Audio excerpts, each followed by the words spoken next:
अलीकडच्या काळात तरुणाई ड्रग्सच्या विळख्यात अडकत आहे। ही बाब अत्यंत गंभीर आणि चिंताजनक आहे।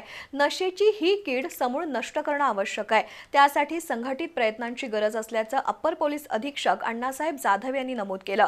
इचलकरंजी इथं शांतता समितीच्या बैठकीत ते बोलत होते।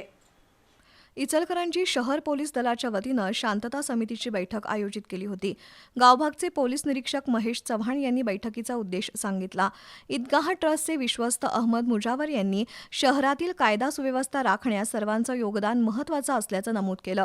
भाजपचे माजी शहराध्यक्ष अमृत भोसले यांनी पंचगंगा नदीकाठावर मद्यपींचा वाढता त्रास असल्याचं, तर आलिशा आवळे यांनी ख्रिस्ती कब्रस्तान परिसरात नशेखोरांचा उपद्रव रोखण्यासाठी उपाययोजना करण्याची मागणी केली।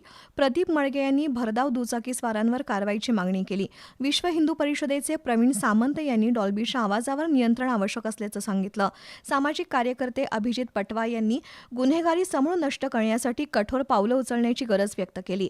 राष्ट्रवादीचे जाफर मुजावर यांनी मोहल्ला समित्या पुन्हा सुरू कराव्यात अशी अपेक्षा व्यक्त केली।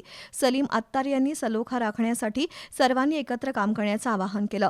सलीम शिकलगार, आकाशा मुल्ला यांनीही मनोगत व्यक्त केली। उपअधीक्षक विक्रांत गायकवाड यांनी नशामुक्त समाजासाठी पोलीस दल कटिबद्ध असून माहिती देणाऱ्यांची नावं गोपनीय ठेवली जातील असं स्पष्ट केलं।